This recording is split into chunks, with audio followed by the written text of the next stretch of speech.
All right, my friends, welcome back to another V-Rising video. This is going to be the final video before 1.0 launches. Now, I apologize for not getting more videos out in the past couple weeks, but suffice it to say, I've been rather preoccupied with the beta going on, but I wanted to get something out anyway before 1.0 launched, and I settled on why I think more people should be trying PvP servers at launch instead of just PvE. Now, I know that it can be rather daunting to join a PvP server, especially if you're not familiar with it, but I'm going to go through a lot of the benefits that I see of why it's, in my opinion, so much better. If you've watched any of my videos, you know, other than the private server ones where I'm just trying to like test some kind of strategy or maybe refine progression, I'm always playing on PvP servers. I just don't play on PvE at all. And the biggest reason for that is the emergent gameplay that happens when you're on a PvP server. So what exactly is emergent gameplay? Essentially, it is the changes to your experience in gameplay through other factors or things that happen while you're playing. So one of the examples of this would be like the patrols, or in this situation, you know, finding Lydia on the road. That can be like an emergent experience, and V-Rising does a really good job of that in the PvE realm, just the general PvE realm, of having those little moments where like patrols are meeting each other and fighting, etc, etc, etc.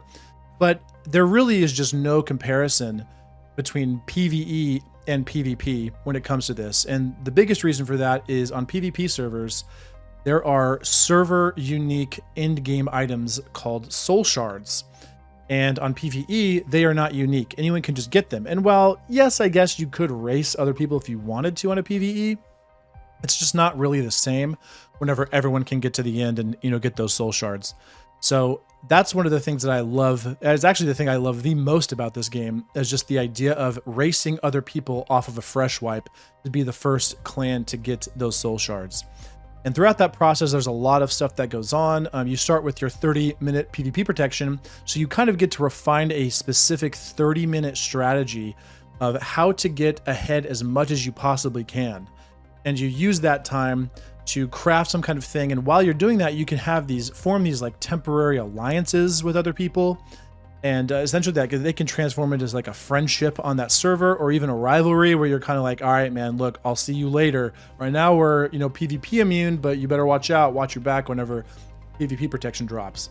It's so good. And yes, it can be, you know, kind of daunting to not know how to do that, but I'm telling you, I promise you now, it is nowhere near as bad as you think. There can be bad experiences. I've had them, but it's not like every single experience is just some crazy situation where everyone's just bloodthirsty killing everyone. Another really big benefit about PvP servers is the ability to test your progression skills against other players. You may not be some amazing PvP god, but maybe you have a crazy refined strategy for early game or mid game or whatever that's going to see you just propelled to the end of the game faster than everyone else. And so it doesn't really even matter that you're not amazing at PvP, because you're just going to be so much faster than everyone else that they're never going to catch you. You know, you're going to be in iron when they're still in copper. You're going to be in silver when they just hit iron. I've had those experiences many times in this game. And those strategies range from all different types of things. Like, for instance, there's the early Bright Haven farming at a low level. You can do that kind of thing as a squad or a duo. You can do Silver Cave rat hole farming early on. Just get rat first and then go to Silver Cave and get some mats there, some high value in-game mats. There's the early Dunley lumber mill strat that you've seen me do, where you kind of go and get a bunch of copper ingots early so you can instantly get a copper weapon within like 10 minutes. Then there's also even early Gloomrot farm if you want to, or if you're a psychopath like you're seeing me do here, you can try to do early cursed forest farming on these containers to get completely, you know, finished iron ingots. It can be kind of rough.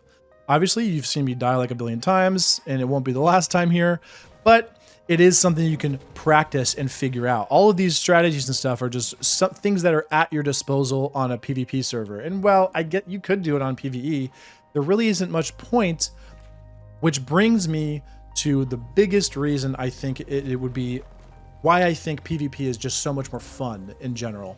And that's because on PvE, resources are like constantly contested. Every single resource on a highly active PvE server You can have situations where you need to go to iron mine because you really need to get some iron, and every single node is gone. You need to go to get some sulfur, every single node is gone.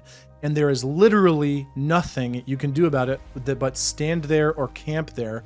I mean, you can try to go to other locations and kind of try to farm the little meager scraps you find around the map if you want to, but there's just nothing you can do on a PvE server if somebody comes up and if I mean, you can be hitting an iron node and someone can just walk up and start hitting the same iron node and they can just steal half the iron that you were trying to get. It's like, what? It's so crazy that that's even a thing you have to deal with. And yeah, okay, maybe that's not something that bothers you, but for me, it's obnoxious that people can just completely, essentially ruin, quote unquote, your experience, and there's literally nothing you can do about it. And in PvP servers, well, yes, there will be people who are higher level, or maybe they're better at PvP than you, but at the end of the day, at least you can do something about it. On top of that, there is risk in PvP. Someone can be way better than you, but if they overextended or overstayed their welcome in Iron Mine and now they're 1 HP and you happen to be running by, well, you can just hit them one time, kill them, take all their stuff, and then leave. That's not something you can do on PvE. On PvE, you can just sit there farming with a full inventory, die a million times, it really doesn't matter, and you come back and just get your stuff and leave. If you tried to do that in Iron Mine or wherever on a PvP server, your bag would be gone in seconds. People would, I mean, not seconds, that's kind of an insane overreaction. But if you just thought, oh, no big deal, I'll go back and get my bag, in a couple minutes after I, get some buffs, maybe go back to base, get some good blood and go back to, now someone's going to find your bag if it's in a highly traveled spot and just take it. So that's something that, especially, with 1.0 on the horizon, just like now, there's so many mats that are such a big deal in 1.0, and we know that it's not going to change. It's not like everyone's just going to get free mats. So at least with 1.0, you'll be able to fight other people and defend it and have a chance to do that. And again, I know that can be super daunting. I know it can be really, really overwhelming to not know how to do that, which is why I'm going to go over really in just a second here how you can start to learn PvP. Okay, so how can you start? Well, right now, we have a few days left in the Gloomrot patch. Well, just go ahead and hop on a PvP server now. Go try it out. It's nowhere near as bad as you're thinking. And guess what? If you have a bad experience and somebody goes up and just kills you a billion times and gatekeeps you, well, no big deal. Just leave, go to another server, try it again. Just get that experience, get those little PvP jitters out of the way. And eventually you'll realize, honestly, I'm telling you now, it is nowhere near as bad as people make it out to be. I mean, again, there can be bad experiences, but it's not that bad. So get that little practice run now. And if you're not really confident at all with your PvP whatsoever, then I would highly suggest going to the V Arena server. There's one in, I think, like every region. Those guys are amazing for doing that. But go to the V Arena server and just start practicing against other people. You don't even have to start practicing against other people. You can, if you want to, you can even just start practicing against target dummies. And what I would suggest if you're really new to like learning weapon swapping and how to do those types of things would be to start with just start with 4 weapons. And the easiest way to do it, in my opinion, would be something like use like mace, greatsword, spear, slashers. And if you, or maybe even you can throw pistols in there as well if you don't want to use mace or whatever. But in my opinion, just use mace, greatsword, spear, slashers. There's a lot of combos you can do there. They're very simple. So for instance, greatsword has a greatsword Q, or I'm sorry, mace has mace E into greatsword Q, and then an primary attack. That's a combo there. You can also do things the standard slasher E into spear Q, which is, I mean, it's been in the game since eternity. So things like that. So these are just basic little combos you can practice here against these practice dummies. You can also do things like greatsword Q into mace E and then throw out, like this chaos volley, something like that. And then eventually, as you get more comfortable, you can start doing other combos. I mean, this is not really a super crazy one, but just, there you go. Sword E into Reaper Q, swapping to pistols and shooting them. And then there's ult into Reaper Spear Q for enormous damage. As well as, just, there you go. Sword E, Spear Q, just small little combos like this. And they're not super viable, but you can learn them as you get comfortable with the things, as you begin to learn.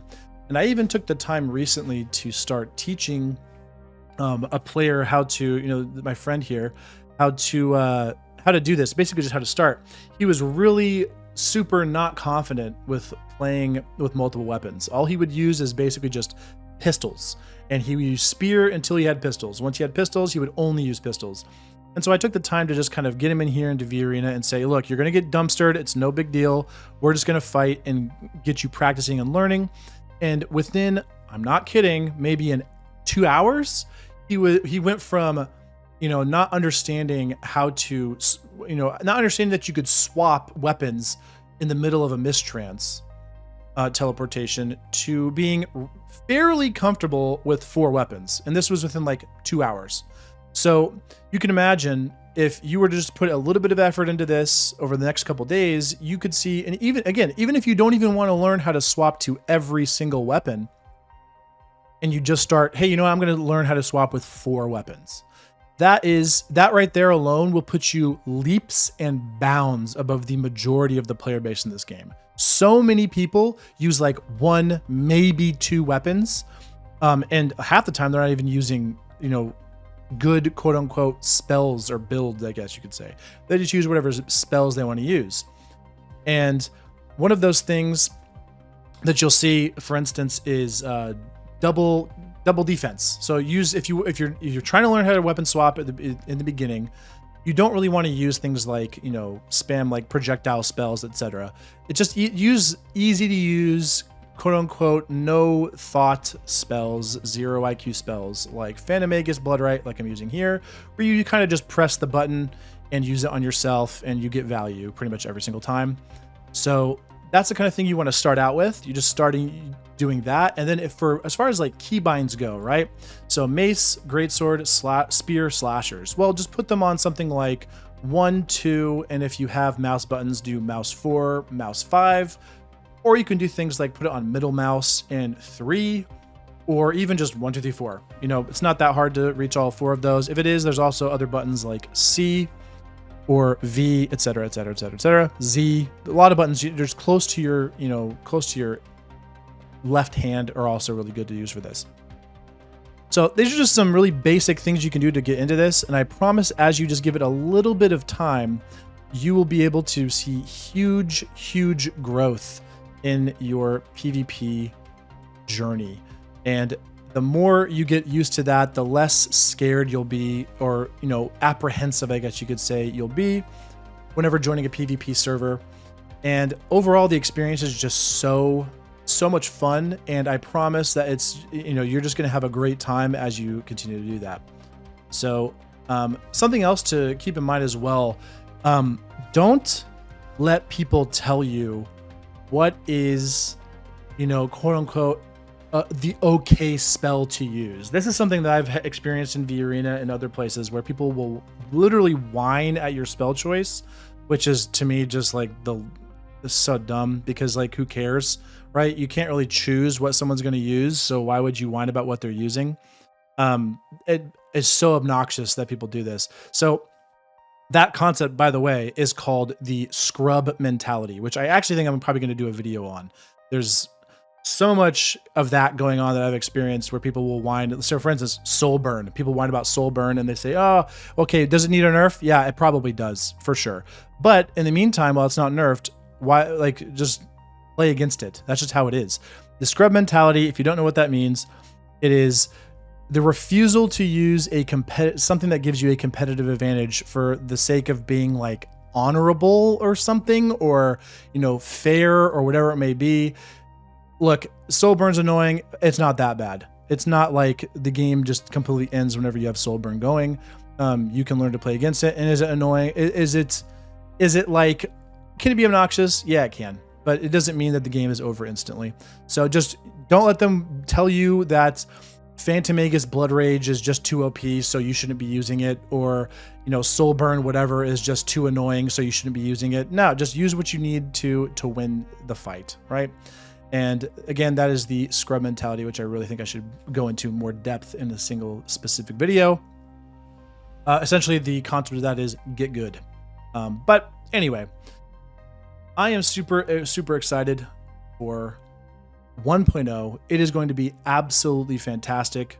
I know you guys, I know that everyone's super excited about it. I cannot wait. We are a few days away from that. But until then, that is going to be it. Thanks for watching. Hope you enjoy it.